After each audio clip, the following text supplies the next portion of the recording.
નમસ્કાર દર્શક મિત્રો, હું છું સમત ખેરાણી અને આપ નિહાળી રહ્યા છો હમ ટીવી ભરૂચ. હવે નિહાળીએ આજના મુખ્ય સમાચાર વિગતવાર.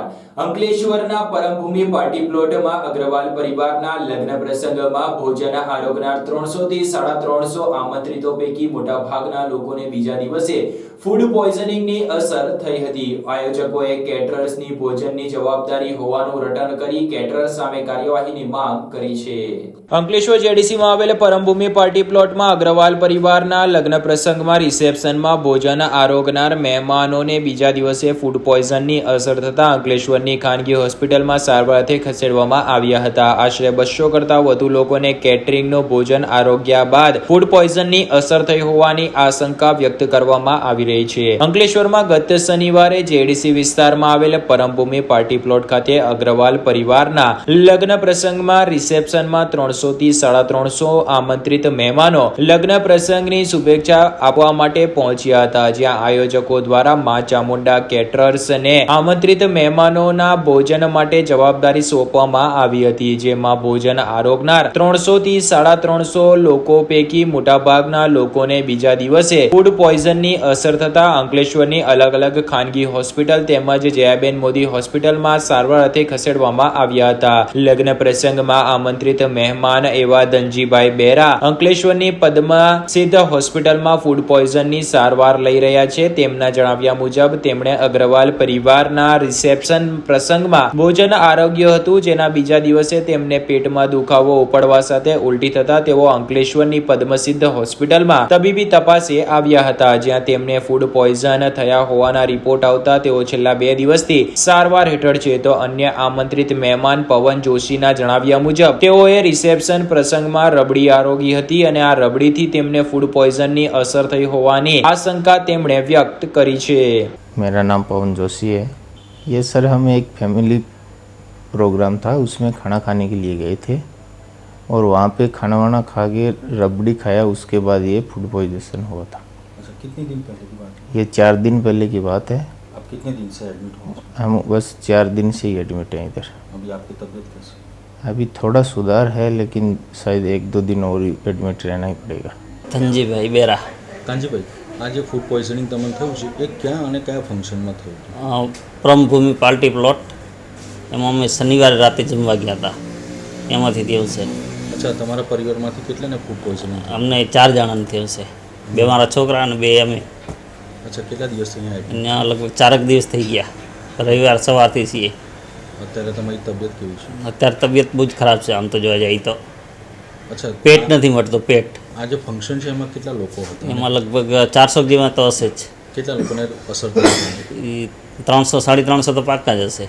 તો આમંત્રિત મહેમાનોની સાથે સાથે વરરાજા અને તેના પિતા પણ ફૂડ પોઈઝનનો ભોગ બન્યા હતા. વરરાજાના પિતા બલરામ પ્રસાદ અગ્રવાલ હાલ અંકલેશ્વરની આસ્થા હોસ્પિટલમાં ફૂડ પોઈઝનની સારવાર લઈ રહ્યા છે. તેમના જણાવ્યા મુજબ તેઓના ઘરે લગ્ન પ્રસંગ હોવાથી તેમણે સગા સંબંધીઓ અને મિત્રગણને આમંત્રિત કર્યા હતા. મુંબઈથી અમદાવાદ સુધીના પટ્ટામાં રહેલ તેમના મિત્રો અને સગા સંબંધીઓ મળીને 300 થી 350 લોકોને તેઓએ નિમંત્રણ આપ્યું હતું. જેમાં રિસેપ્શન પ્રસંગમાં આમંત્રિતોના ભોજનની જવાબદારી મા ચામુંડા કેટરર્સના ભદ્રેશ પ્રજાપતિને સોંપવામાં આવી હતી. પરંતુ ક્યાંક ને ક્યાંક ભોજનમાં ખરાબીને કારણે અથવા તો ભોજનની ગુણવત્તા ન જળવાતા બીજા દિવસે આમંત્રિતો પૈકી મહત્તમ લોકોએ ફૂડ પોઈઝનની અસર થઈ હોવાની ફરિયાદ કરી હતી. કેટલાક લોકો તેમાં અંકલેશ્વરના હોય જેઓ અંકલેશ્વરની અલગ અલગ હોસ્પિટલમાં સારવાર લઈ રહ્યા છે, તો અન્ય વાપી, મુંબઈ જેવા અલગ અલગ વિસ્તારોથી આવેલ હોય તેઓ પણ તેમના વિસ્તારની હોસ્પિટલોમાં હાલ સારવાર લઈ રહ્યા છે. અને હાલ લોકોના તેમના પર આ ફૂડ પોઈઝનને લઈને ફોન આવતા હોવાનું તેઓ ઉમેરે છે. અત્રે ઉલ્લેખ કરવો રહ્યો કે આયોજકોએ સંપૂર્ણ જવાબદારી કેટરર્સના માથે નાખી દઈ પોતે હાથ અદ્ધર કરી લીધા હતા. તો બીજી તરફ ઘટના બાદથી કેટરર્સનો સંપર્ક ન થયો હોવાનું પણ સૂત્રો પાસેથી જાણવા મળ્યું છે. તો અંકલેશ્વર આરોગ્ય વિભાગમાં આ બાબતે પૂછવામાં આવતા આરોગ્ય વિભાગના અધિકારીએ જણાવ્યું હતું કે તેમના ધ્યાને આવી કોઈ ઘટના આવી નથી અને આ અંગે તપાસ કરી જરૂર જણાશે તેવા પગલાં ભરી આગળની કાર્યવાહી કરવામાં આવશે તેમ ઉમેર્યું હતું. અત્રે ઉલ્લેખ કરવો રહ્યો કે અંકલેશ્વર શહેર સહિત ભરૂચ જિલ્લામાં હાલ લગ્ન પ્રસંગનો ગાળો ચાલી રહ્યો છે. તેવામાં મોટા ભાગે લગ્ન પ્રસંગના આયોજકો કેટરર્સને જ જવાબદારી સોંપતા હોય છે. ત્યારે કેટરર્સ હવે આવા ભોજનોની ગુણવત્તા જાળવે અને તે બાબતે પણ આરોગ્ય વિભાગથી લઈને ફૂડ એન્ડ ડ્રગ્સ વિભાગ પૂરતી તકેદારીના પગલાં ભરે તે અત્યંત જરૂરી છે. ભૂતકાળમાં પણ અનેક વખત લગ્ન પ્રસંગમાં ભોજન આરોગવાથી લોકોને ફૂડ પોઈઝનની અસર થઈ હોવાનું ધ્યાને આવી ચૂક્યું છે. બલરામ પ્રસાદ અગ્રવાલ, મારા દીકરાનો રિસેપ્શનનો ફંક્શન હતું. તે ફંક્શનમાં અમે 300 થી 350 જેટલા અમારા સગા સંબંધીઓના, મારા મિત્ર મંડળોને બોમ્બેથી અમદાવાદ સુધીને નિમંત્રણ આપ્યા હતા. તેમાં બધા ભાઈઓ આવ્યા હતા અને રાત્રે 6:30 થી 10 વાગ્યાનું ફંક્શન હતું. બધા લોકોએ ભોજન કર્યા પછી બીજા દિવસે બધાને ફૂડ પોઈઝનિંગ થયું અને બધા પોતપોતાના વિસ્તારમાં રાત્રે જતા રહ્યા હતા. અમારી નોલેજ મુજબ જે આપના ફોન આવ્યા, મેક્સિમમ લોકોને ફૂડ પોઈઝનિંગ થયું છે અને જેના બધા લોકોએ વધારે તકલીફમાં છે. હવે આ ફંક્શનમાં બધું અમારું કેટરર ભદ્રેશભાઈ પ્રજાપતિ માં ચામુંડા કેટરર્સને આપ્યું હતું પર પ્લેટના હિસાબે અને સંપૂર્ણ જવાબદારી એમની હતી, જેથી ક્વોલિટી ફૂડ બધાને પરોસે અને સારું ફંક્શન ઉજવે. પણ આ જવાબદારી નિભાવી નથી, એના લીધે આ બધું હોનારત થયું. હવે અમારા તંત્રથી નિવેદન છે કે એના ઉપર યોગ્ય પગલાં ભરે, તાકી ભવિષ્યમાં કોઈ પણ વ્યક્તિને આવી રીતનું કંઈક હોનારત ન થાય અને આવું જીલ લેવું ઘટના ન બને. અંકલેશ્વરમાં એક ક્રેટા ગાડીના માલિકની ઘરની બહાર પાર્ક ગાડીનો ટોલ ચાર્જ વાપીના બગવાડા ખાતે કપાયો હોવાનો મેસેજ તેમના મોબાઈલ પર આવતા તેઓ અચંબિત થયા હતા. ફાસ્ટેગની સિસ્ટમમાં સુચારુ આયોજનમાં ખામી હોવાના આક્ષેપ કરી તેને દૂર કરવા માટેની તેઓ માંગ કરી રહ્યા છે. ગાડી અંકલેશ્વરમાં અને ટોલ કપાયો વાપીના બગવાડા ટોલ નાકા પર. આવી જ ઘટના અંકલેશ્વરમાં બની છે, જેમાં ફાસ્ટેગમાંથી પૈસા કપાયા હોવાનો મેસેજ આવતા કાર માલિક પણ ચોંકી ઉઠ્યા હતા કે તેમની ગાડી ઘરના બહાર પાર્ક છે અને ટોલ વાપીમાં કપાયો છે. ટોલના સુચારુ આયોજન માટે કેન્દ્ર સરકારે ફાસ્ટેગને ફરજિયાત બનાવ્યું હતું. આજે પણ કેટલાક લોકો ટેકનોલોજી સાથે ચાલવામાં કચવાટ અનુભવ કરી રહ્યા છે, જેનું મુખ્ય કારણ છે કે તેઓને ઓનલાઈન ટેકનોલોજી મગજમાં નથી બેસતી, જેનું મુખ્ય કારણ છે મોટા ભાગે થતી છેતરપિંડીઓ. અને આજે પણ વાહન ચાલકોનો સમય વ્યય પણ થતો નથી અને સરકારની તિજોરીને પણ નુકસાન ન થાય તે માટેના સુચારુ આયોજનના ભાગરૂપે ફાસ્ટેગને ફરજિયાત કરેલ છે. પણ આ વ્યવસ્થાના અમલીકરણમાં કેટલીક ખામી રહી જવાના કારણે વાહન ચાલકોએ આર્થિક નુકસાન વેઠવું પડી રહ્યું છે, જેનો તાજો કિસ્સો અંકલેશ્વરના એક વાહન માલિક સાથે બન્યો છે. અંકલેશ્વરના રહીશ હિમાંશુ રમેશભાઈ લિંબાચિયા પોતાની માલિકીની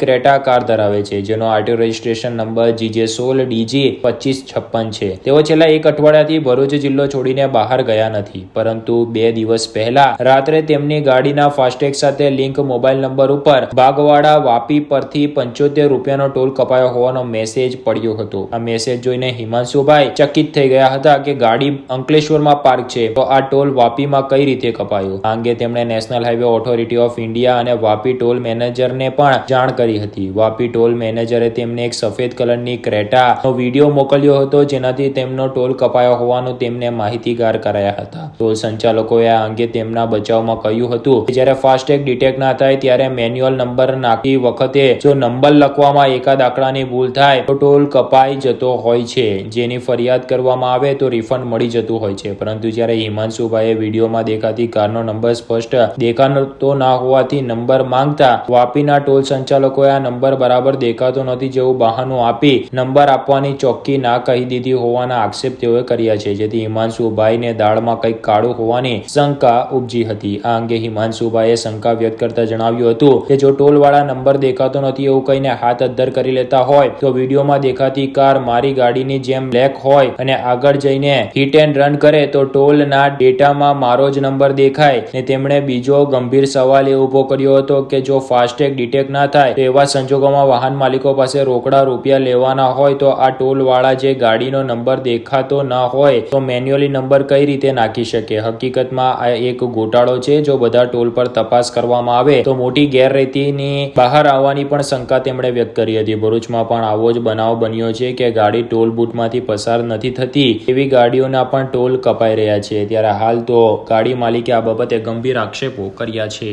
મારું નામ હિમાંશુ રમેશભાઈ લીંબચિયા, રહેવાસી અંકલેશ્વર. તારીખ 25/12/2023 ના રોજ રાત્રે 9:09 મારી ગાડી અંકલેશ્વરમાં મારા ઘરે હતી અને મારા ઉપર મેસેજ આવ્યો કે ભાઈ તમારા ફાસ્ટેગમાંથી 75 રૂપિયા ભડવાડા ટોલ નાકા ઉપર કટ થયા છે. જ્યારે મારી ગાડી મારા ફાસ્ટેગ બંને અંકલેશ્વરમાં હાજર હતું. અમને જાણ કરતા એમને ફોન કર્યો અને ત્યાંથી અમને બીજે દિવસે એક વિડીયો ક્લિપ મોકલવામાં આવી કે એક સફેદ કલરની અર્ટિગા તમારા નામના ફાસ્ટેગ ઉપરથી નીકળી છે. આ બાબતે અમે આગળ વાત કરીએ છીએ પણ કોઈ આપણને સરખો જવાબ મળતો નથી અને આવા ઇન્સિડન્ટ ઘણી વખત થઈ રહેલા છે કે ગાડી ઘરે ઉભેલી હોય છે અને ટોલ નાકા ઉપર પૈસા કપાય છે. ટોલ વાળાનું એવું કેવું છે કે આ કોઈ મેન્યુઅલી ભૂલ હોઈ શકે, તમે કેટલા સંતોષ છે જવાબ? મેન્યુઅલી એવું છે કે ભાઈ મારો ડેટા કે મેન્યુઅલી ભૂલ છે એવું મારો પ્રશ્ન નથી. ઘણા બધા એવા પ્રશ્ન છે અને લોકો 30 રૂપિયા 20 રૂપિયા જેવી નાની રકમના લીધે આની અંદર કોઈ બોલતું હોય કે આગળ પણ સમય બગાડવા માંગતું નથી. પણ ભરૂચની અંદર બી અમારા જાણમાં એવું આવ્યું છે કે ઘણા ટ્રાવેલ્સ એજન્ટો છે એ લોકોની ગાડીઓ ભરૂચ દહેજમાં ફરે છે અને ભરૂચ ટોલ નાકા પર પૈસા કપાય છે. અંકલેશ્વર પાનોલીની ગાડીઓ ઉભેલી ગાડીઓમાં ટોલ કપાય છે. એ બી થોડા દિવસમાં બહાર આવવાનું છે. 2-3 ગાડી ટ્રાવેલ્સના અમારી પાસે એવા ડેટા આવ્યા છે કે એ લોકોના 4-4 હજાર રૂપિયા કપાય છે. બીજા ટ્રાવેલ્સોના 150-150 200-200 રૂપિયા રોજનું કપાઈ રહેલું છે. આની જો તપાસ કરવામાં આવે બરાબર છે તો આમાં ઘણો મોટો ગોટાળો બહાર આવે એવી શક્યતા છે. અંકલેશ્વરના દીવા ગામના બંધ મકાનને તસ્કરોએ નિશાન બનાવી બંધ મકાનના કબાટમાં રહેલ 10 તોલા ઉપરાંતના સોનાના ઘરેણા ઉપર હાથફેરો કરીને ફરાર થઈ જતા અંકલેશ્વર શહેર એ ડિવિઝન પોલીસ મથકમાં 5.5 લાખની ચોરી સંદર્ભે ફરિયાદ નોંધાઈ છે. અંકલેશ્વરના જૂના દીવા ગામે બંધ મકાનમાં રહેલ તિજોરી તોડી તસ્કરોએ 10 તોલા ઉપરાંતના સોનાના ઘરેણાની ચોરી કરીને ફરાર થઈ ગયા હતા. અંકલેશ્વર શહેર બાદ હવે ગ્રામીણ વિસ્તારોમાં ચોરીના બનાવમાં નોંધપાત્ર વધારો જોવા મળી રહ્યો છે. ખાસ કરીને લગ્નગાળો ચાલવા સાથે દિવાળીની રજાઓથી જ ચોરીની માત્રામાં નોંધપાત્ર વધારો જોવા મળી રહ્યો છે. અંકલેશ્વરના જૂના દીવા ગામના સાજી પરિવારના બંધ મકાનને તસ્કરોએ નિશાન બનાવી ચોરીની ઘટનાને અંજામ આપ્યો હતો. તસ્કરોએ ઘરમાં પ્રવેશ કરી અંદર તિજોરીમાં રહેલ 10 તોલા ઉપરાંતના સોનાના ઘરેણાની ચોરી કરી ફરાર થઈ ગયા હતા. અંકલેશ્વર શહેર ડિવિઝન પોલીસ મથકે ફરિયાદ નોંધાતા પોલીસે રૂપિયા 5,50,000ની ચોરીનો ગુનો નોંધી વધુ તપાસ આરંભી હતી. અંકલેશ્વર તાલુકાના જૂના દીવા ગામ ખાતે રહેતા રઝિયા બાનુ સાજી છેલ્લા 1 મહિનાથી અન્યત્ર રહેતા હતા. ઘરમાં તેમની સાસુમાં રહેતા હોય અને તેઓ પણ ગતરોજ કોસંબડી ખાતે સંબંધીને ત્યાં મળવા ગયા હતા. આ તકનો લાભ ઉઠાવી રાત્રિના તસ્કરોએ તેમના બંધ મકાનને નિશાન બનાવ્યું હતું. ઘરના દરવાજાનો નકુચો તોડી ઘરમાં પ્રવેશ કર્યો હતો અને ઘરમાં રહેલા લોખંડની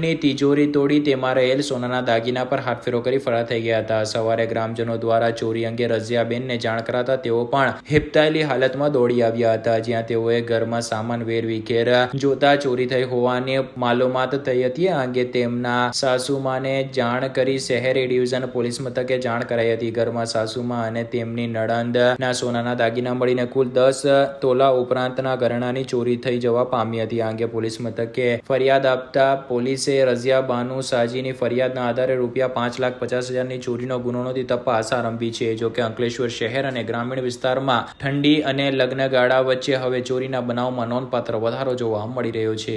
હું રઝિયા સાજી અને અમે છેલ્લા 1 મહિનાથી ઘરે ના હતા ને રાતે ચોરોએ ઘરને નિશાન બનાવ્યું ને ચોરી કરી ને દાગીના લઈને ફરાર થઈ ગયા. કેટલી વાર ચોરી થઈ છે? એમાં મારી નણંદનો એક 5 તોલાનો સેટ હતો, મારી સાસુનો એક 4 તોલાનો સેટ બ્રાસલેટ ને વીંટી હતી. પોલીસ ફરિયાદ કરી છે? અમે પોલીસ ફરિયાદ કરી છે. પોલીસ આવીને ગઈ? હા, પોલીસ આવીને ગઈ છે.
ગુજરાત રાજ્ય યોગ બોર્ડ દ્વારા આયોજિત સૂર્ય નમસ્કાર સ્પર્ધા 2023-24 જિલ્લા કક્ષાની સ્પર્ધામાં અંકલેશ્વરના યુનિટી સ્કૂલની અંજલિ યાદવે ત્રીજો ક્રમાંક હાંસલ કરી હવે રાજ્ય કક્ષાએ ઝળકશે.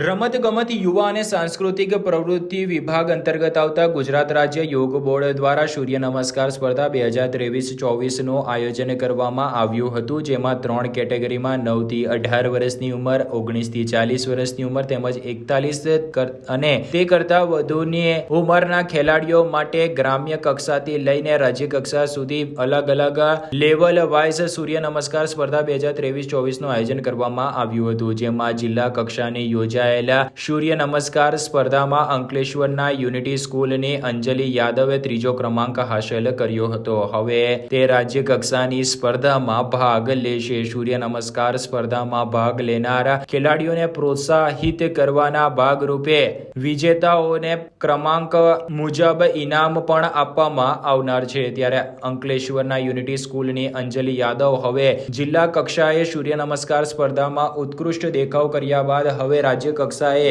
ભાગ લઈ અંકલેશ્વરનું ગૌરવ વધારવા તૈયારીઓ કરી રહી છે.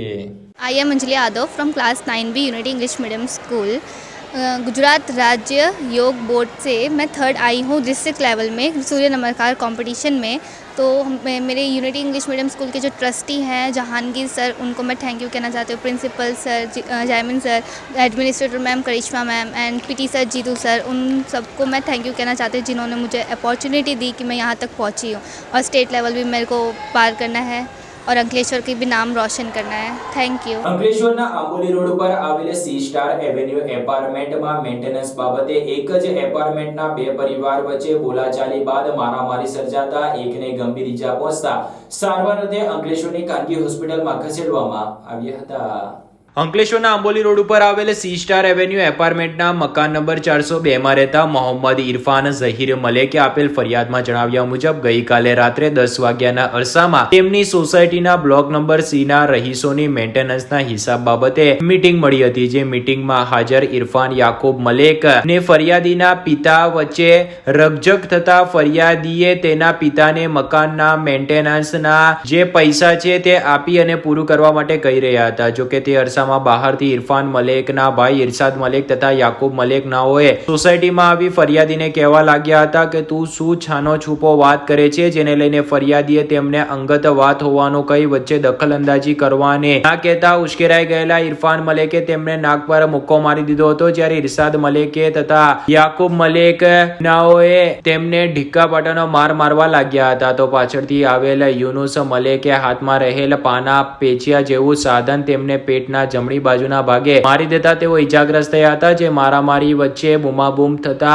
ફરિયાદીના ભાઈ ઇમરાન તથા સોસાયટીના રહીશો એકત્ર થઈ જતા યુનુસ મલેકે મારામારીમાંથી છોડાવવા વચ્ચે પડેલ ફરિયાદીના ભાઈને પણ પાના પેચિયા વડે ઓછી વધતી ઈજા પહોંચાડી હતી. ગંભીર રીતે ઈજાગ્રસ્ત મોહમ્મદ ઇરફાન ઝહીર મલેકનાઓને સારવારથી અંકલેશ્વરની AK Patel multi speciality hospital ખાતે ખસેડવામાં આવ્યા હતા, જે તેમની હાલત સ્થિર હોવાનું જાણવા મળ્યું છે. હાલ તેમણે અંકલેશ્વર શહેર ડિવિઝન પોલીસ મથકમાં ઇરફાન યાકુબ મલેક રહે મકાન number 402 block number C star avenue society Amboli road Ankleshwar, તેના ભાઈ ઇરશાદ યાકુબ મલેક રહે રોશન પાર્ક 1 અંકલેશ્વર, તેના પિતા યાકુબ ઉર્ફે કાલુ મલેક અને બીજા ભાઈ યુનુસ યાકુબ મલેક બંને રહે ફતેનગર સ્ટાર એવેન્યુ પાછળ અંકલેશ્વર નાઓ સામે IPC ની કલમ 323, 324, 504, 114 તથા GPA એક્ટ 135 હેઠળ ચારે સામે અંકલેશ્વર શહેર પોલીસ મથકમાં ગુનો દાખલ કરાવ્યો છે.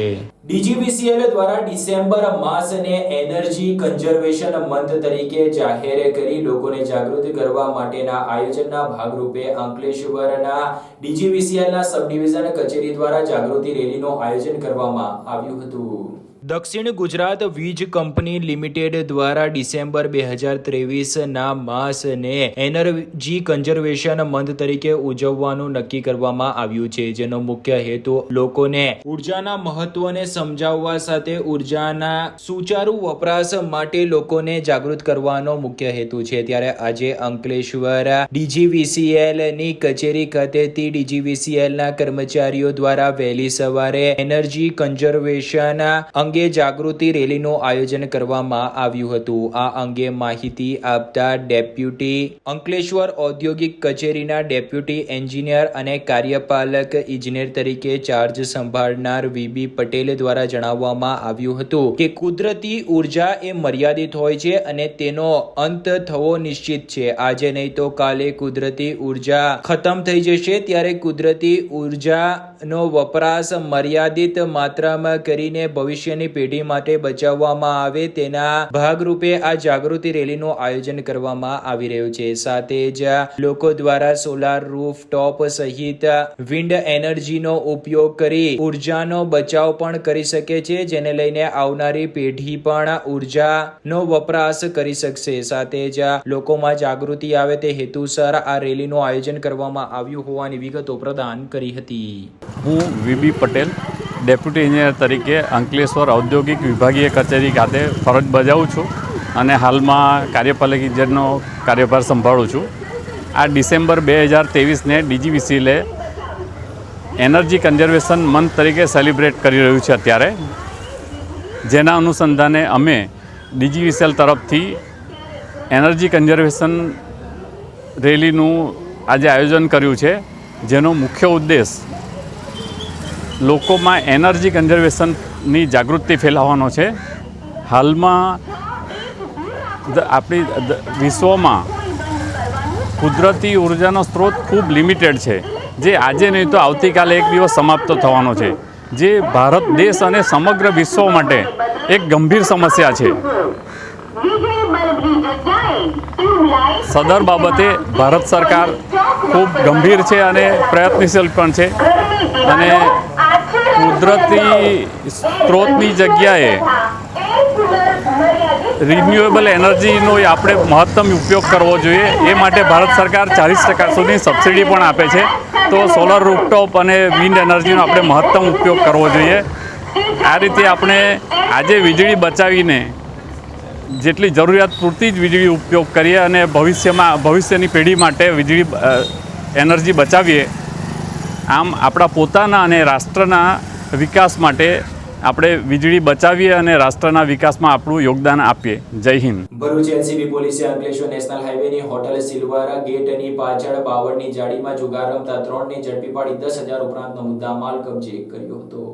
ભરૂચ જિલ્લામાં દારૂ જુગારના અડ્ડાઓ બંધ કરવા અને તેની બદી રોકવા માટે જિલ્લા પોલીસ વડા દ્વારા કમર કસવામાં આવી છે. તેના ભાગરૂપે ઠેર ઠેર દારૂ જુગારના અડ્ડાઓ પર રેડ કરવામાં આવી રહી છે. તેના ભાગરૂપે ભરૂચ લોકલ ક્રાઇમ બ્રાન્ચને મળેલી બાતમીના આધારે ઇન્ચાર્જ પોલીસ ઇન્સ્પેક્ટર રાઠોડ અને એલસીબીની ટીમને પાક્કી બાતમી મળી હતી કે અંકલેશ્વરથી લઈને સુરત હાઈવે વચ્ચે આવેલી હોટલ પાછળ કંઈક જુગાર રમવામાં આવી રહ્યો છે. જેના ભાગરૂપે પાક્કી બાતમી મળતા સુરત તરફ જતા ટ્રેક ઉપર આવેલ હોટલ સિલ્વર ગેટની પાછળ બાવળની ઝાડીઓમાં ખુલ્લામાં કેટલાક લોકો પત્તા પાનાનો જુગાર રમી રહ્યા હતા, જેના પર પોલીસે રેડ કરી ઝડપી લીધા હતા. પોલીસે 3 જુગારીઓને ઝડપી લીધા હતા, જેમાં સુભાષ પ્રેમશંકર ગૌતમ રહેવાસી સિલ્વરગેટ હોટલના કમ્પાઉન્ડમાં, મહેતાબ આફતાબ ઇનાયતુલ્લાહ રહેવાસી સિલ્વરગેટ હોટલના કમ્પાઉન્ડમાં તેમજ મોહમ્મદ મિરાજ અહેમદ કમાલ રહેવાસી સિલ્વરગેટ હોટલ કમ્પાઉન્ડની પાછળના ભાગેથી ઝડપી લીધા હતા. તેઓની અંગ ઝડપી અને દાવ પર લાગેલા રૂપિયા મળી કુલ 13,320 રૂપિયાનો મુદ્દા માલ કબજે કર્યો હતો. તેઓ સામે જુગારધારાની કલમ મુજબ ગુનો દાખલ કરી તપાસ શરૂ કરી હતી.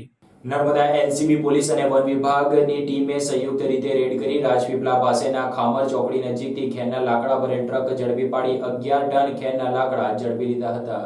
નર્મદા એલસીબી અને વન વિભાગની સંયુક્ત ટીમે રાજપીપળા પાસેના ખામર ચોકડી નજીકથી ખેરના લાકડા ભરેલ ટ્રકને ઝડપી પાડ્યો હતો. 31 ડિસેમ્બરની ઉજવણી કરવાનો ઠનગનાટ અને જોમ જુસ્સો અને ઉમંગ ઉત્સાહ લોકોમાં ભારે અને મોટા પ્રમાણમાં જોવા મળી રહ્યો છે. ત્યારે 31ના દિવસો નજીક આવતા ગુનાહિત પ્રવૃત્તિઓના પ્રમાણમાં પણ મોટા પ્રમાણમાં વધારો થતો હોય છે. ખાસ કરીને દારૂ જેવી વસ્તુની હેરાફેરી વધી જતી હોય છે. ત્યારે નર્મદા જિલ્લા પોલીસ ચુસ્ત બની છે અને ઠેર ઠેર વાહનોનું ચેકિંગ હાથ ધરાઈ રહ્યું છે. ત્યારે પોલીસે ગેરકાયદેસર અંગ્રેજી દારૂ પકડવામાં વ્યસ્ત હતા. તેમાં જ આજે તપાસમાં દારૂની જગ્યાએ લાકડા ભરેલ ટ્રક પોલીસ પકડમાં આવી ગઈ હતી. એટલે એક કહેવત પ્રમાણે કહી શકાય કે ખાધું બગાસું અને નીકળ્યું પતાસું જેવું જોવા મળ્યું છે. નર્મદા જિલ્લા વન વિભાગ પણ રજાના દિવસોમાં ગેરકાયદેસર લાકડાઓના કટિંગ કરી લાકડાનો વેપલો કરનાર વેપારીઓ પણ મોટા પ્રમાણમાં સક્રિય થતા હોય છે. તેમના પર વન વિભાગ પણ બાજ નજર રાખી રહ્યું છે. પ્રાપ્ત માહિતી અનુસાર રાજપીપળા પાસેના ખામર ચોકડી તરફ જવાના માર્ગ ઉપર આવેલ લીમટવાડા પાસેના એક હોટલ પાસેના મુખ્ય માર્ગ ઉપરથી નર્મદા જિલ્લા લોકલ ક્રાઇમ બ્રાન્ચ પોલીસ અને નર્મદા વન વિભાગ રાજપીપળા રેન્જના સંયુક્ત ઓપરેશનમાં ગેરકાયદેસર ખેરના લાકડા ભરી પસાર થતો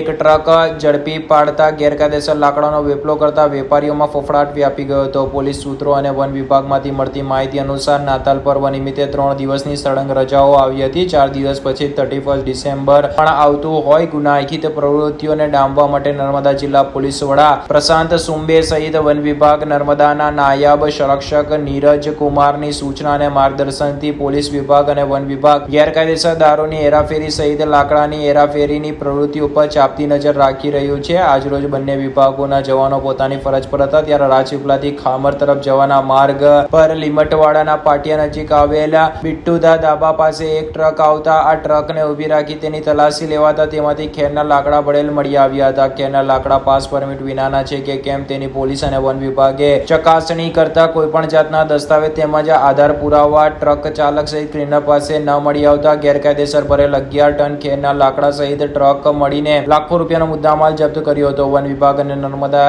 LCB પોલીસના સંયુક્ત ઓપરેશનમાં ટ્રક ચાલક ખલીલ અહેમદ, અકીલ અહેમદ શેખ તેમજ યુનુસ શમશેર અલી શાહ બંને રહે મહારાષ્ટ્રની અટકાયત કરી વધુ તપાસ અને પૂછપરછ કરાતા તેઓએ આ ખેરના લાકડા વલસાડથી ભર્યા હોવાનો પ્રથમ કેફિયત રજૂ કરી હતી. આ ખેરના લાકડા મધ્યપ્રદેશના ઇન્દોર તરફ પોતે લઈ જતા હોવાનું પણ પોલીસ સહિત નર્મદા વન વિભાગને જણાવ્યું હતું. ગેરકાયદેસર ભરેલ 11 ટન ખેરના લાકડા સહિત ટ્રક મળી લાખો રૂપિયાનો મુદ્દામાલ વન વિભાગે જપ્ત કર્યો છે અને ઝડપાયેલ આરોપી પાસેથી આ ખેરના લાકડા ક્યાંથી કાપ્યા અને મધ્યપ્રદેશના ઇન્દોર ખાતે કોને આપવાના હતા, કોણ કોણ આ ગુનાહિત પ્રવૃત્તિમાં સંડોવાયેલ છે તેની હવે પોલીસે ઘનિષ્ઠ તપાસ શરૂ કરી છે.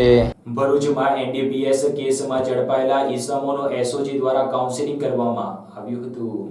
ભરૂચ SOG પોલીસ દ્વારા NDPS મેન્ટોર પ્રોજેક્ટ હેઠળ NDPSના ગુનામાં સંકળાયેલા ઈસમોનું કાઉન્સેલિંગ કરતો કાર્યક્રમનું આયોજન કરવામાં આવ્યું હતું. સમગ્ર ગુજરાત રાજ્યમાં NDPS એક્ટ સંબંધી ગુનાઓમાં પકડાયેલા આરોપીઓ ભવિષ્યમાં NDPS એક્ટ હેઠળના ગુનાઓ ન કરે તે માટે તથા તેઓને જરૂરી સૂચનાઓ તથા માર્ગદર્શન મળી રહે તે હેતુથી મેન્ટોર દ્વારા તથા સુપરવાઇઝરી અધિકારી દ્વારા કાઉન્સેલિંગ કરવા તથા અન્ય સંકળાયેલા આરોપીઓને માહિતી એકત્રિત કરવા તથા NDPS એક્ટની સજા જોગવાઈથી વાકેફ કરવા જરૂરી સૂચના અને માર્ગદર્શન આપવામાં આવતા જેના અનુસંધાને સંદીપસિંહ પોલીસ મહાનિર્દેશક વડોદરા વિભાગ તથા ભરૂચ જિલ્લા પોલીસ વડાની સૂચના હેઠળ NDPS એક્ટના ગુનામાં પકડાયેલા આરોપીઓ ઉપર આરોપીઓના સર્વેલન્સ અંગે મેન્ટોરની નિમણૂક કરી આરોપીઓની માહિતી એકત્ર કરવા અને નાર્કોટિક્સ પદાર્થના દુરુપયોગ અંગે માર્ગદર્શન આપવા જણાવવામાં આવ્યું હતું. જેના અનુસંધાને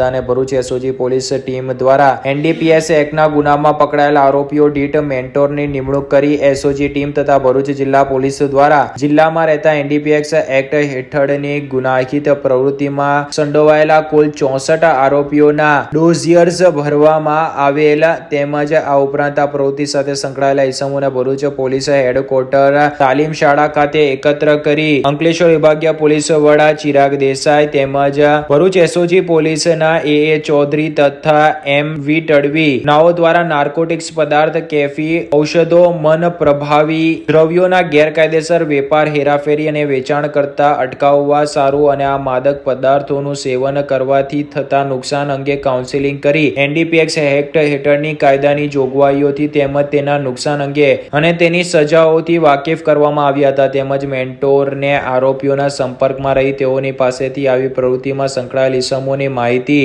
મેળવવા જરૂરી માર્ગદર્શન આપવામાં આવ્યું હતું. આ સાથે પૂર્ણ થાય છે હમ ટીવીના સમાચાર. આવતીકાલે ફરી મળીશું નવા સમાચાર અને નવી વિગતો સાથે. ત્યાં સુધી જોતા રહો હમ ટીવી ભરૂચ.